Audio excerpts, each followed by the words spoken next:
नमस्कार दोस्तों, RMS institute के ऑनलाइन एजुकेशन प्लेटफॉर्म में आपका एक बार फिर से स्वागत है। आज हमारा, जैसा आपको पता है कि हमारे डीएड वाले जो स्टूडेंट हैं सेकेंड ईयर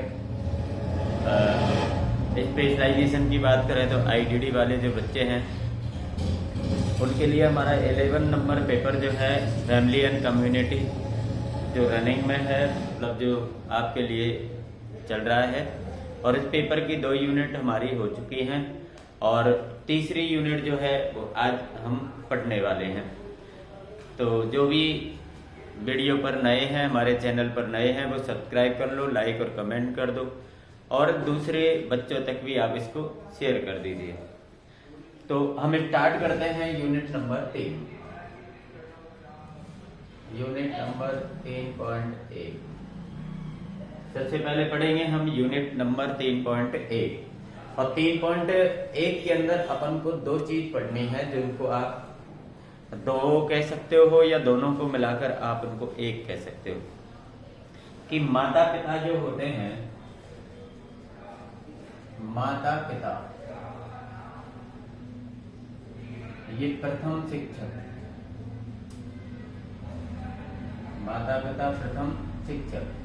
और दूसरी चीज जो अपन को देखनी है वो है परिवार प्रथम विद्यालय।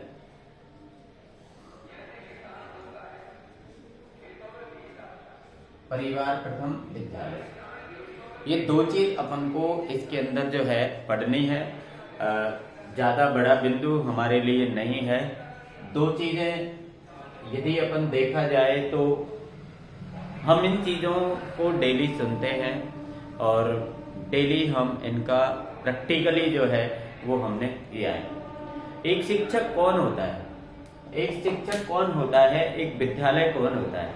एक शिक्षक जो होता है, शिक्षक की यदि डेफिनेशन में हम बात करें तो ऐसी हमारे जीवन की जितनी भी जो अच्छाइयाँ हैं, जीवन के अंदर ऐसे कार्य जो हमारे लिए जरूरी होते हैं और यदि उन कार्यों को हमको कोई सिखाए, वो शिक्षा हमको कोई दे, वो ज्ञान हमको कोई दे, जिससे हमारा जो जीवन है वो आगे बढ़े, हमारी आजीविका जो है वो आगे चले, ऐसी आजीविका या जीवन को बढ़ाने वाले या हमारे अंदर अच्छाइयों को पनपाने वाले जो व्यक्ति होते हैं, हम उनको शिक्षक कहते हैं। और इन 2, 4, 5, 10 शिक्षकों को जब हम एक स्थान पर ये ज्ञान देने के लिए, ज्ञान बांटने के लिए जब हम इनका एक ग्रुप बनाते हैं और उस ग्रुप को हम एक संस्था के नाम से जानते हैं, एक विद्यालय के नाम से जानते हैं। तो ये चीज अपन को यहाँ पर बिल्कुल क्लियर रखनी है कि माता पिता जो होते हैं वो पहला शिक्षक होते हैं, परिवार जो है वो पहला विद्यालय होता है। अब यदि ये पहला क्यों बताया गया भाई, गुरु को पहला शिक्षक क्यों नहीं बताया गया, माता पिता को क्यों बताया गया?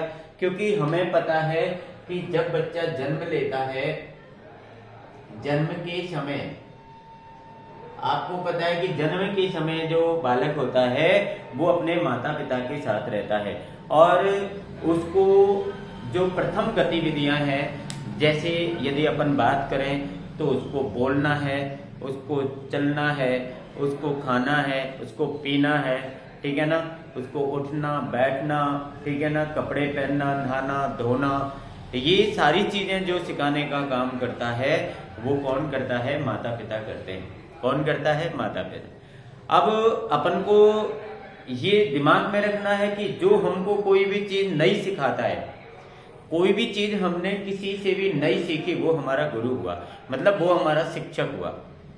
तो सबसे पहले हमने हमारे माता पिता से ही सब कुछ सीखा, जैसे बोलना, खाना, पीना, उठना, बैठना, चलना, ठीक है ना, ये सारी चीजों को हमने किससे सीखा? हमारे माता पिता से सीखा। और जो हमको कोई भी चीज सिखाता है वो होता है हमारा गुरु। और ये माता पिता ने हमको सबसे पहले ये सारी चीजें सिखाई, इससे पहले हमको किसी ने कुछ भी नहीं सिखाया। तो ये हमारे प्रथम शिक्षक हुए। ये आपकी बात समझ में आ गई? यदि अपन बात करते हैं दूसरे टॉपिक की कि परिवार जो होता है वो प्रथम विद्यालय होता है, इसको अपन बिल्कुल ही बिना किसी लाग लपेट के, बिना किसी पाठ्य पुस्तक के सहयोग से यदि समझें तो वो ज्यादा आपके लिए समझ में आने वाला ये बिंदु है। यदि अपन बात करते हैं कि परिवार जो होता है प्रथम विद्यालय होता है, हमने अभी आपको बताया था कि शिक्षक होता है जो हमको नई चीज सिखाता है, विद्यालय होता है जहां पर एक से अधिक शिक्षक जो है वो एक साथ में शिक्षकों का एक ग्रुप होता है और बच्चों का एक ग्रुप होता है। उसमें शिक्षक उन सभी बच्चों को एकत्रित करके और उनको सिखाता है, जो भी चीज सिखाई जाती है वो उनको सिखाता है। तो वो हो गया विद्यालय। यहाँ पर यदि अपन देखें तो परिवार के अंदर कौन रहता है? माता पिता हैं, आपके बड़े बहन भाई हैं, आपके चाचा ताऊ हैं, या आपका कोई अन्य व्यक्ति है जो परिवार का हिस्सा है, परिवार के अंदर रहता है। वे सभी लोग आपको किसी न किसी प्रकार से कोई ना कोई नई चीज सिखाते हैं, किसी न किसी प्रकार से कोई ना कोई नई चीज सिखाते। इसका मतलब उस परिवार के अंदर भी एक शिक्षकों का ग्रुप रहता है। परिवार के अंदर भी आपके काफी सारे गुरु हैं। किसी ने आपको चलना सिखा दिया, किसी ने आपको बोलना सिखा दिया, किसी ने आपको खाना सिखाया, ठीक है ना। इन सब की अहम भूमिका जो निभाते हैं वो निभाते हैं माता पिता, और अन्य परिवार के सदस्य भी हमारी इस भूमिका में क्या होते हैं? हमारे सहयोगी होते हैं। इसलिए हमने परिवार को हमारा क्या बताया गया है? प्रथम विद्यालय हमने बताया। तो ये चीज आपको, इन दोनों का जो कंसेप्ट है वो आपको आराम से समझ में आ गया। अब अपन इसको कुछ बिंदुओं के द्वारा यदि इसको देखते हैं कि कौन कौन से ऐसे बिंदु है जिसमें हमारी माता पिता जो है हमको कुछ सिखाते हैं। तो सुरक्षित और भरोसेमंद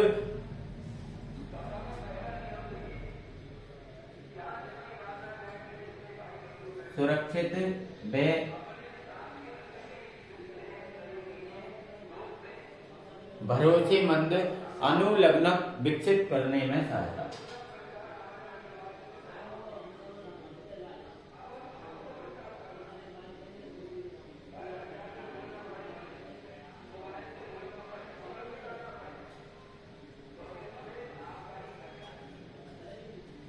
विकसित करने में सहायता, ठीक है। ये यहाँ पर अपन को मानना चाहिए कि एक परिवार के अंदर जो हमारे माता पिता होते हैं एक बच्चे के सुरक्षित और भरोसेमंद व्यक्ति होते हैं। आपसे यदि हम इस बात के बारे में आपसे भी कहें कि आप चाहे अभी बच्चे नहीं हैं, आप काफी बड़े हैं, आप अपने हिसाब से सारी चीजें सीख रहे हैं, आप अपने हिसाब से सारे कार्य कर रहे हैं, लेकिन यदि आज भी हम इस संसार के अंदर कोई सुरक्षित और भरोसेमंद यदि व्यक्ति आपको इस संसार में कोई दिखाई दे रहा है तो वो है आपके माता पिता। और तीसरे नंबर पर आता है आपका गुरु है, आपका शिक्षक है, और माता पिता। ये तीन व्यक्ति आपके लिए संसार में ऐसे होते हैं जो सबसे सुरक्षित और भरोसेमंद होते हैं। लेकिन यहाँ पर एक बिंदु ऐसा भी है कि माता पिता और शिक्षक, इन तीनों व्यक्तियों की जो परिभाषा है, इन तीनों व्यक्तियों को कैसा होना चाहिए, इन व्यक्तियों के अंदर कैसे गुण होने चाहिए, इन व्यक्तियों के अंदर कैसा व्यवहार होना चाहिए, इनका आचरण कैसा होना चाहिए, ये मायने रखता है। और यदि इनका आचरण, इनका जो व्यक्तित्व है वो माता पिता और गुरु इनके लायक है, इनकी डेफिनेशन के अकॉर्डिंग सही है, तो वो आपके सबसे भरोसेमंद और सबसे सुरक्षित व्यक्ति आपके लिए कहे जाएंगे। यदि अपन माता पिता की बात करते हैं, आपको पता है माता पिता हमको जन्म देते हैं। जन्म देने के बाद में हम बिल्कुल अबोध होते हैं। हम जहाँ भी हमको रखा जाएगा, कैसी स्थिति में रखा जाएगा, कब हमको खाने को दिया जाएगा, कब माँ हमको दूध पिलाएगी, कब कोई हमको सुलाएगा, कब कोई हमको रखेगा, कब हम रोएंगे, ये सारी चीजें जो है बिल्कुल अनकंट्रोल होती हैं। एक बच्चा पूरी तरीके से नियंत्रण में नहीं रहता है। तो उस समय हमको ऐसा कौन सा व्यक्ति है जो हमको सुरक्षित रखता है, ऐसा कौन सा व्यक्ति है जिस पर हम भरोसा रख सकते हैं? तो आपने देखा होगा कि जो छोटे बच्चे होते हैं वो सबसे ज्यादा भरोसा अपनी माँ के ऊपर रखते हैं। हालांकि माता पिता दोनों ही भरोसेमंद और सुरक्षित व्यक्ति हैं, लेकिन यदि सबसे ज्यादा सुरक्षित की बात यदि अपन करें तो सबसे सुरक्षित होती है माँ। मतलब माता बच्चे के लिए सबसे सुरक्षित इंसान है। वो जो है माता, वो व्यक्ति बच्चे को किसी भी प्रकार से कोई भी कष्ट नहीं आने देगी। तो ये भैया इसमें हमारे अंदर यदि किसी भी चीज का डेवलप हो रहा है, कोई भी विकास हो रहा है, कोई भी चीज हम नई सीख रहे हैं, इन सारी चीजों में जो अहम भूमिका होती है वो अहम भूमिका होती है हमारी माँ की। अगले यदि पॉइंट की बात करते हैं कि प्रारंभिक सामाजिक कौशल विकसित करने में, प्रारंभिक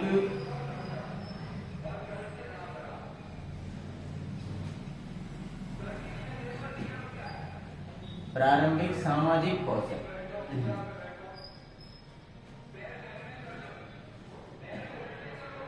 कौशल विकसित करने में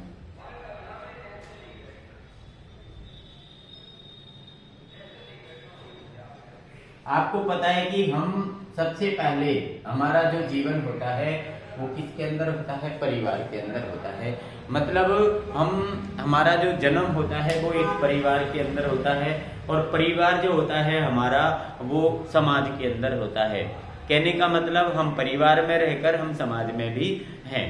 तो सबसे पहले हमको समाज के बारे में कौन बताएगा कि ये समाज कैसा है, इस समाज में आपको किस प्रकार से रहना है, इस समाज में आपको कैसा व्यवहार करना है, किसके साथ आपको कैसा आचरण करना है, किस पर आपको विश्वास करना चाहिए, किस पर आपको विश्वास नहीं करना चाहिए। ऐसी कौन कौन सी सामाजिक परंपराएं हैं जिन परंपराओं का आपको पालन करना है, मतलब उनको मानना है। तो ये प्रारंभिक जो सामाजिक कौशल जो है वो सिखाने का कार्य हमको कौन करते हैं? हमारे माता पिता। मतलब हमारे माता पिता इन सारी चीजों को हमको समझाते हैं, इन सभी कंसेप्ट को हमारे माता पिता क्लियर करते हैं कि आपको समाज के साथ कैसे रहना चाहिए। तो सबसे पहले हमारे सामाजिक कौशल सिखाने में भी हमारी मदद करते हैं कौन? हमारे माता पिता और हमारा परिवार। तीसरा पॉइंट आता है मूल्यों और नैतिकता को स्थापित करने में मदद। मूल्यों और नैतिकता विकसित करने में, नैतिकता को स्थापित करने में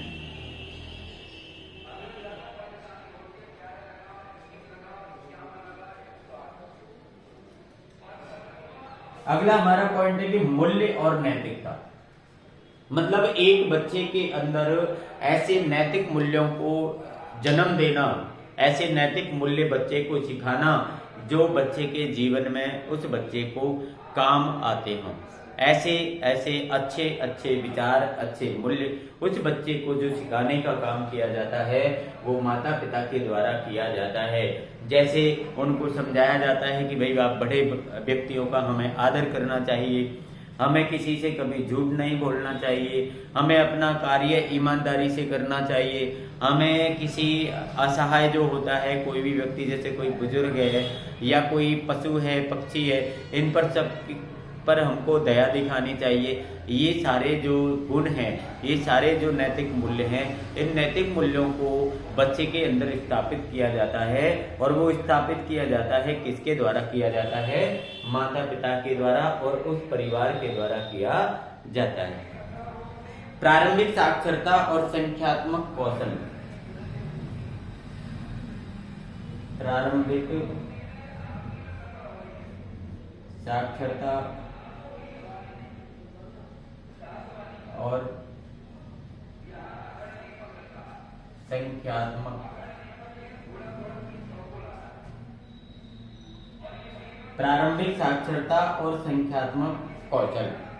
प्रारंभिक साक्षरता और संख्यात्मक कौशल का मतलब होता है कि जो बालक है उस बालक को सबसे पहले साक्षर कौन करता है, या उसको सबसे पहले बच्चे को जो औपचारिक शिक्षा होती है, औपचारिक शिक्षा मतलब उसके व्यवहार की जो शिक्षा होती है, उसके परिवार की जो शिक्षा होती है उस शिक्षा को कौन देता है? माता पिता देते हैं। मतलब हम कौन सी भाषा में बोलते हैं, हमको कैसे शब्दों का प्रयोग करना चाहिए, भाषा शैली जो सिखाई जाती है वो हमारे माता पिता के द्वारा सिखाई जाती है। मतलब हमको रिटर्न वर्क हमारे शिक्षक के द्वारा सिखाया जाता है, लिखना पढ़ना, है ना। काफी माता पिता ऐसे होते हैं जो बच्चे को साक्षर अपने समय से पहले, मतलब विद्यालय जाने से पहले ही उनको साक्षर कर देते हैं, पहले ही उनको अक्षर ज्ञान करा देते हैं, पहले ही उनको भाषा शैली का ज्ञान करा देते हैं। भाषा शैली का ज्ञान तो 100% माता पिता ही आपको कराते हैं, क्योंकि वही हमको बोलना सिखाते हैं, हमको भाषा सिखाते हैं। तो ये भी आपका इसी के अंदर आएगा। आपने देखा होगा काफी माता पिता जो होते हैं वो अपने बच्चे को, जैसे कोई भी ABCD सिखा दी, उसको स्वर सिखा दिया हिंदी में, या उसको मैथ में काउंटिंग सिखा दी, तो उनको जोर जोर से बुलवाने का प्रयास करते हैं कि भाई तुम जोर से बोलिए, ये बोलिए, ये बोलिए। तो उससे क्या होता है, जो बालक होता है उसका मनोबल बढ़ता है और वो बालक धीरे धीरे इन सारी चीजों को सीखता है। तो इस प्रकार से माता पिता उसको सिखाने में क्या होते हैं, कामयाब होते हैं। अगला है भावनात्मक जागरूकता विकसित करने में। भावनात्मक जागरूकता विकसित करने में मदद। यदि आप माता पिता जो है वो बच्चे के अंदर भावनात्मक जागरूकता लाते हैं, जैसे किसी की भावनाओं को समझना, माना कि कोई व्यक्ति आपके सामने है, वो आपसे कुछ भी कह रहा है, तो उसके अंदर की भावनाओं को हमें समझना चाहिए कि वो व्यक्ति हमसे क्या चाहता है, वो व्यक्ति हमसे किस चीज की उम्मीद रखता है, क्या उम्मीद रखता है। और यदि ये भावनाओं को हम जानते हैं, जान जाते हैं, इन भावनाओं को हम समझ जाते हैं, तो ये कार्य हमको किसने सिखाया है? हमारे माता पिता के द्वारा ये कार्य हमको सिखाया गया है। हमको जागरूकता इसी के द्वारा दी गई। किसके द्वारा दी गई है?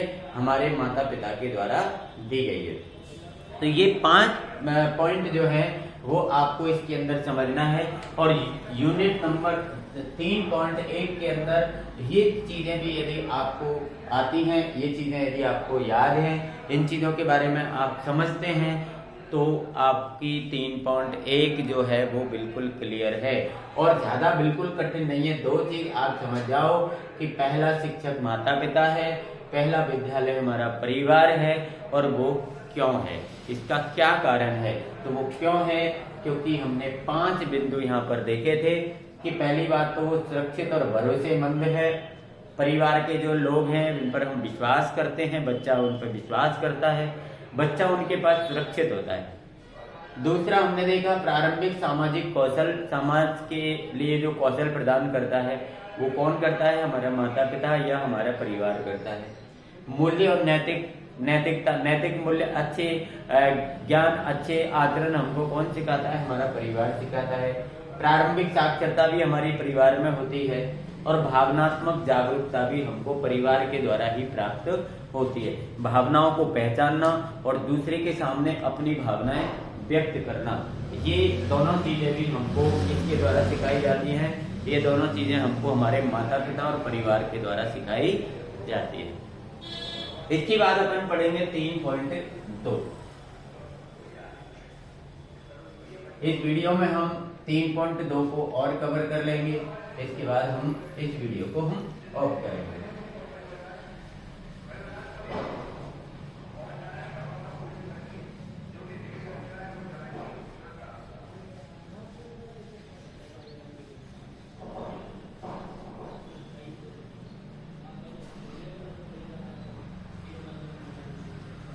तीन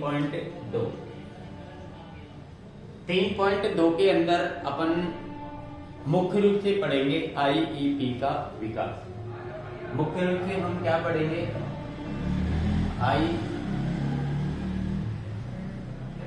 IEP का विकास। ठीक है, I, E और P।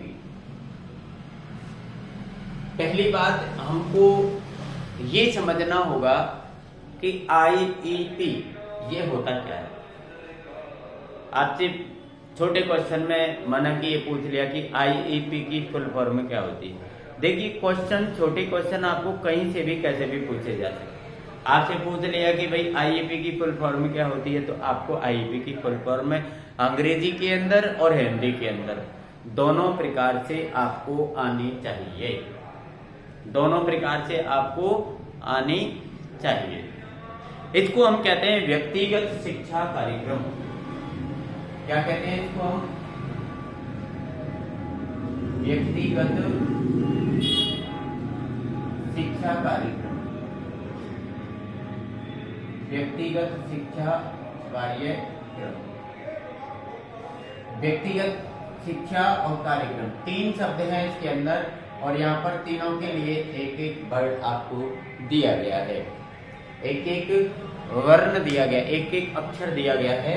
देखिए व्यक्तिगत इंडिविजुअल, ठीक है ना, शिक्षा एजुकेशन, कार्यक्रम प्रोग्राम, ठीक है। तो ये अपन को ध्यान रखना है, इंडिविजुअल एजुकेशन प्रोग्राम। इंडिविजुअल का मतलब होता है व्यक्तिगत, एजुकेशन का मतलब शिक्षा, प्रोग्राम का मतलब कार्यक्रम। तो IEP की फुल फॉर्म यदि कोई आपसे पूछता है तो आप इसको बताएंगे व्यक्तिगत शिक्षा कार्यक्रम in Hindi and individual education programme in English. ये आपको किसी भी प्रकार से परीक्षा में पूछा जा सकता है। अब अपन को इसके अंदर देखना होता है कि भाई IEP होती क्या है, ठीक है ना। सबसे पहले देखना है अपन को कि IEP होती क्या है। IEP में हमने यहाँ पर लिखा कि व्यक्तिगत शिक्षा कार्यक्रम। व्यक्तिगत मतलब इसके अंदर आपको एक ही बच्चा होगा। बच्चा कितना होगा? एक ओनली फॉर एक पर्सन इसमें हम लेंगे, मतलब एक बच्चा हमारे पास होगा और उस एक बच्चे के लिए हम IEP करेंगे। मतलब उस एक बच्चे को हम क्या सिखाएंगे? कोई भी स्किल सिखाएंगे।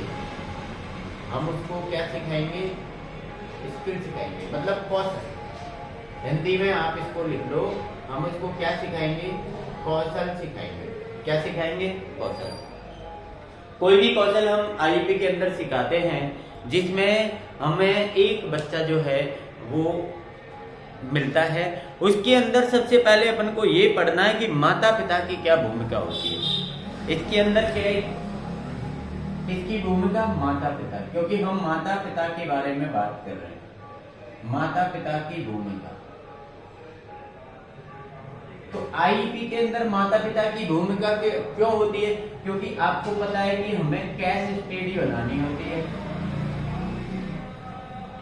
IEP के अंदर हमें जिस बच्चे को IEP देनी है, जिस बच्चे को हमको व्यक्तिगत शिक्षा प्रोग्राम के अंदर रखना है, उस बच्चे की हमको एक केस स्टडी तैयार करनी होती है।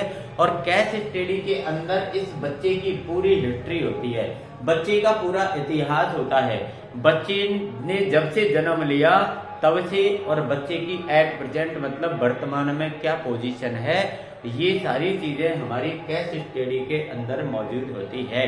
बच्चा कितनी उम्र का है, फिलहाल में बच्चे को कौन सी प्रॉब्लम है, बच्चे के माता पिता का नाम क्या है, बच्चे का नाम क्या है, बच्चा कौन से गांव का रहने वाला है, बच्चे के माता पिता की एजुकेशन क्या है, बच्चे को ये प्रॉब्लम कब से है, कौन सी प्रॉब्लम है, कितनी उम्र में हुई, किसी बीमारी के कारण हुई, टीका के कारण हुई, किसी भी, ये सारी चीजें जो है वो हमको बच्चे की केस स्टडी के लिए किससे प्राप्त होंगी? उसके माता पिता से प्राप्त होंगी। कहने का मतलब इसके अंदर माता पिता की मुख्य रूप से भूमिका होती है। अब इसमें क्या होता है कि भूमिका तो है, लेकिन कई बार ऐसा होता है, माना कि आप IEP तैयार कर रहे हैं, मैं IEP तैयार कर रहा हूं, मुझे कोई भी एक बच्चा जो है वो डिसेबल दिखा, किसी भी प्रकार से वो विकलांग दिखा, मैं उसके उठा के मैं उसके घर पहुंच गया और मैंने सबसे पहले पूछा भाई इनके माता पिता कौन है। माता पिता से मेरी बात हुई, संवाद हुआ, और यदि वो संवाद जो है उसमें उसके माता पिता के द्वारा रुचि नहीं दिखाई गई, कहने का मतलब माता पिता के द्वारा अच्छी और उचित जानकारी नहीं दी गई, तो ये आईईपी कहीं ना कहीं बेकार हो जाती है।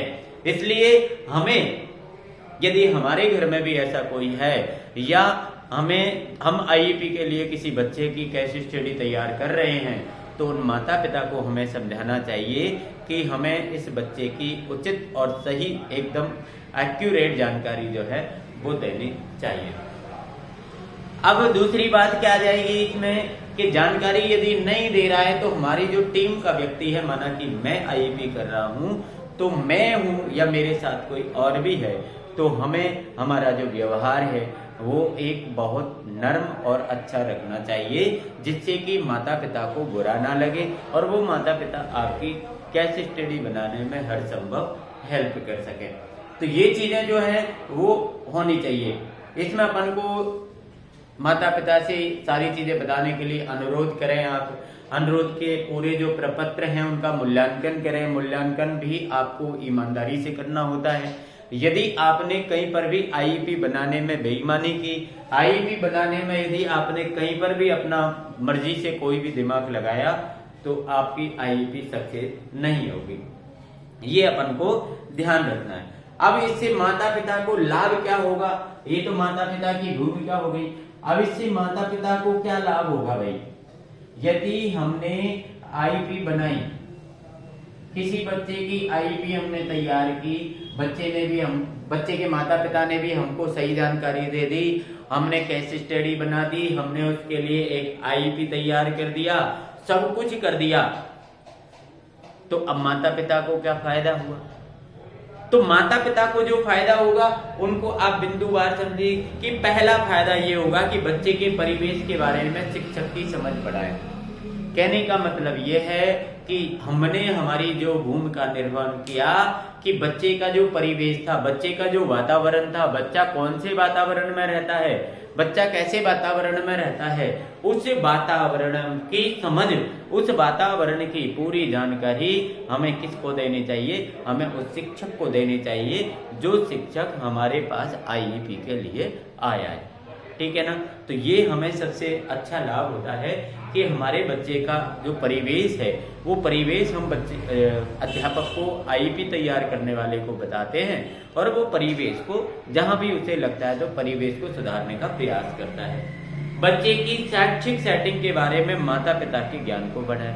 बच्चे को किस प्रकार से रखना है, बच्चे को किस प्रकार से शिक्षा देनी चाहिए, बच्चे से किस प्रकार बोलना चाहिए, बच्चे को खाना खिलाना है तो किस प्रकार सिखाना है, बच्चे को नहलाना है, नहाना किस प्रकार सिखाना है, उसको पानी पीना किस प्रकार सिखाना है, ये सारी चीजें जो सिखाने के लिए जो आईईपी तैयार करने वाला जो एजुकेटर होता है, जैसे माना कि मैं आईईपी तैयार कर रहा हूं तो मैं उन माता पिता को ये सारी चीजें जो है वो समझाता हूं। क्यों? क्योंकि माता पिता बच्चे के हमेशा साथ में रहते हैं।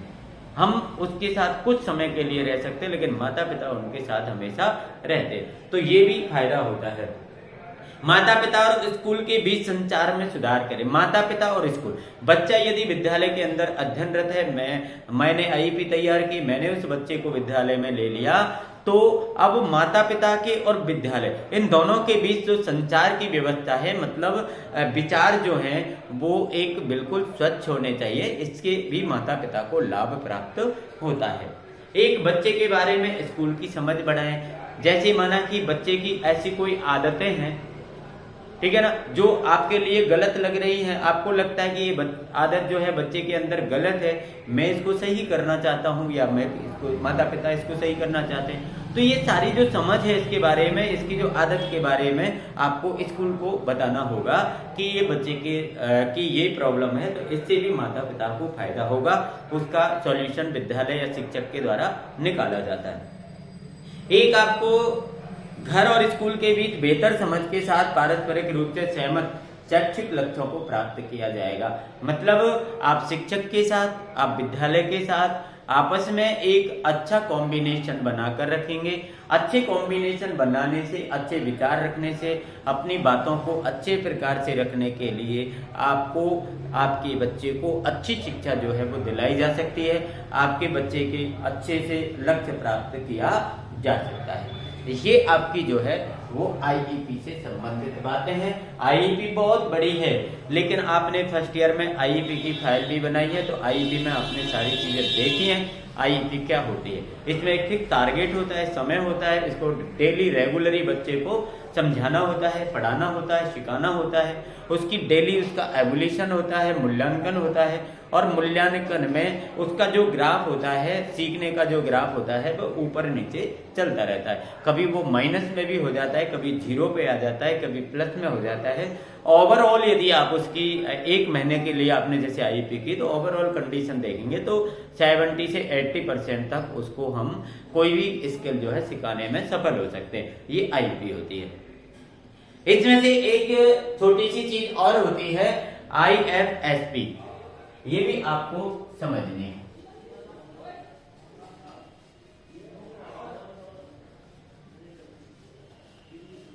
ये भी आप आईईपी के साथ में समझेंगे, और इसके बाद में ये आपकी जो है वो 3.2 यूनिट में 2 ही टॉपिक आपको यहां पर दिए गए हैं।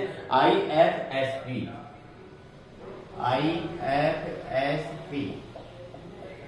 ये आईईपी की तरह होती है, लेकिन इसका थोड़ा सा अंतर होता है। व्यक्तिगत परिवार सेवा योजना, इसका होता है व्यक्तिगत परिवार सेवा योजना, ठीक है, ये होता। अब इसके अंदर होता क्या है, पहली बात तो इसकी फुल फॉर्म आपको याद रखनी चाहिए, IFSP व्यक्तिगत परिवार सेवा योजना, ठीक है ना। इधर आइए आप, व्यक्तिगत इंडिविजुअल जो हमने पहले पढ़ा आईईपी के अंदर, F इधर परिवार है तो फैमिली हो गया, इधर सेवा तो सर्विस हो गया, और योजना मतलब प्लान, योजना मतलब plan. IFSP individual family service plan, या इसको अपन प्रोग्राम भी, प्रोग्राम कार्यक्रम योजना सारी चीजें एक ही होती है। तो ये आपका क्या होता है, अब ये क्या है, एक ऐसी प्रक्रिया है, आपने देखा होगा आईईपी मतलब वो व्यक्तिगत होती है, लेकिन ये है आपकी व्यक्तिगत परिवार सेवा योजना। ये व्यक्तिगत भी है, लेकिन ये पूरे परिवार के साथ में कनेक्ट रहती है। ये परिवार और पेशेवर को जन्म से लेकर 3 वर्ष की आयु तक जो आवश्यकता, विशेष आवश्यकता वाले जो बच्चे होते हैं, मतलब जिनको ज्यादा आवश्यकता होती है किसी भी सहायता की, उनकी आवश्यकताओं को पूरा करने का ये प्रयास किया जाता है इस योजना के द्वारा।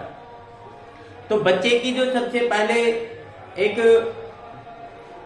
मीटिंग होती है, बच्चे के साथ में हम बातें करते हैं, और इसमें निम्नलिखित प्रतियोगियों को शामिल किया जाता है।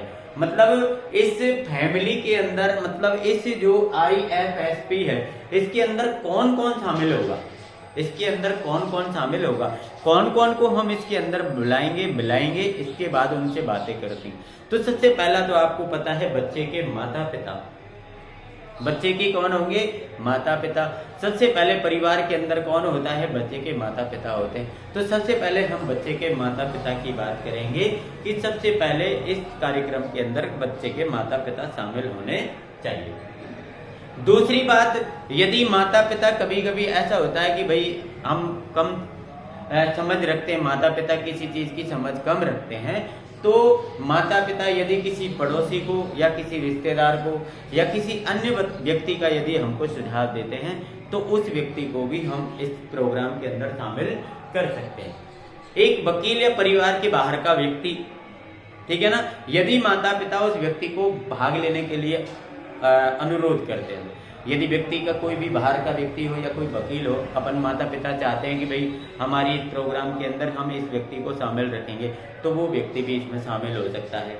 एक जिम्मेदार व्यक्ति जो होता है, इसमें उसका एक समन्वयक, मतलब एक सुपरवाइजर टाइप, एक जो उसका पूर्ण रूपेण इस योजना का, इस प्लान का जो है जिम्मेदार व्यक्ति होता है, वो इसके अंदर शामिल होता है। एक बच्चे और परिवार के मूल्यांकन और मूल्यांकन के संचालन में सीधे तौर पर शामिल व्यक्ति, जो मूल्यांकन करने के लिए व्यक्ति जिम्मेदार रहेगा, जो उसको देखेगा कि बच्चा वास्तविक रूप से किसी कार्य को संपन्न करने में सक्षम हुआ या नहीं हुआ, बच्चा कुछ सीख रहा है या नहीं सीख रहा है, तो वो व्यक्ति भी इसमें शामिल होगा।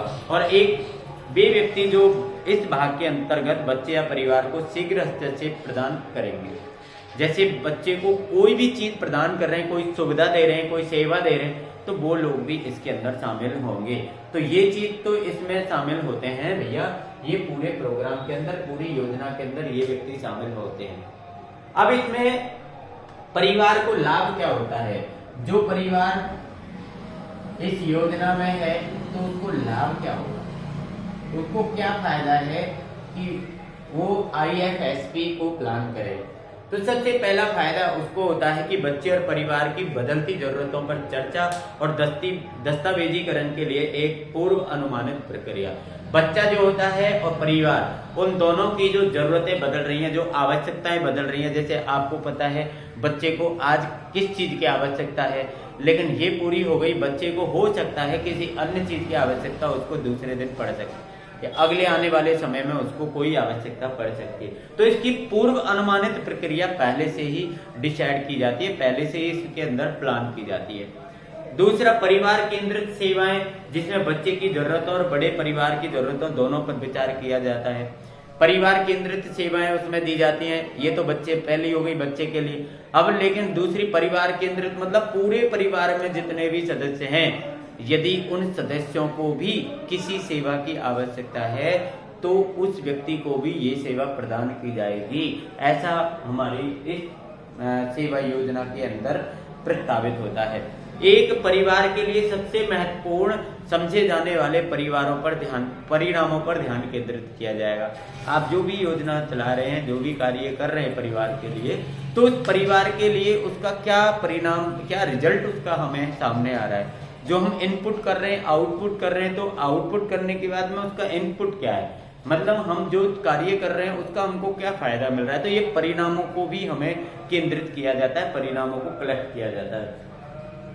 एक जीवित दस्तावेज जो बच्चे और परिवारों की जरूरत के अनुसार बदलता है, बढ़ता है। ये एक हमारा डॉक्यूमेंटेशन है, और वो डॉक्यूमेंटेशन भी कैसा है, बिल्कुल जीवित डॉक्यूमेंटेशन है, जो बच्चे के जरूरत के अनुसार इसको बदला जा सकता है और घटाया और बढ़ाया जा सकता है।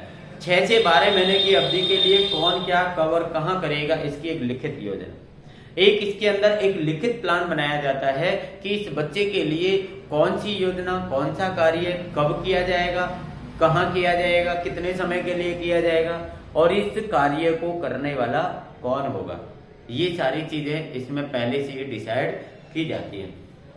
एक योजनाओं के विकास और कार्यान्वयन में पारिवारिक व्यावसायिक दोनों इनपुट, पारिवारिक और व्यावसायिक दोनों ही इनपुट इसमें दिए जाते हैं। कहने का मतलब परिवार में बच्चा किस प्रकार रहेगा, परिवार में रहने का तरीका, समाज में रहने का तरीका, और बच्चे को कुछ ऐसे कौशल भी सिखाए जाते हैं कि बच्चा जो है वो अपना कोई आजीविका का साधन कमा सके, मतलब उसको कोई व्यावसायिक कौशल भी सिखाया जाता है।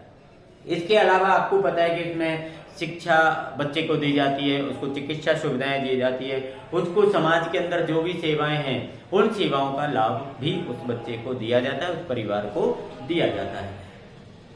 ये सारी चीजें इसके अंदर आपको आ जाएंगी। और एक क्या है कि काफी जो पेशेवर एजेंसियां हैं उन सबको भी उनसे कनेक्ट किया जाएगा। इस योजना के तहत उनसे भी कनेक्ट किया जाएगा कि भाई इस बच्चे और इस परिवार को हर संभव जो है प्रयास किया जाए, हर संभव इसको हेल्प दी जाए। तो ये चीजें आपको ये परिवार के अंदर ये सुविधाएं इस प्रोग्राम के अंदर होती है, जिसका नाम है IFSP। तो आपको 3.2 के अंदर एक तो ये वाली योजना और एक IEP, ये दोनों को आप जो है वो अपने तैयार कर लें। और यही आपके 3.2 के अंदर जो है, इसके अलावा 3.2 के अंदर आपको कुछ भी नहीं दिया गया है।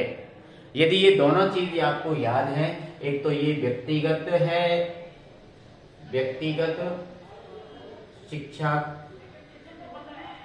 कार्यक्रम, ये व्यक्तिगत है, और ये क्या है परिवार से संबंधित है, ये एक पार्टिकुलर एक बच्चे के लिए है।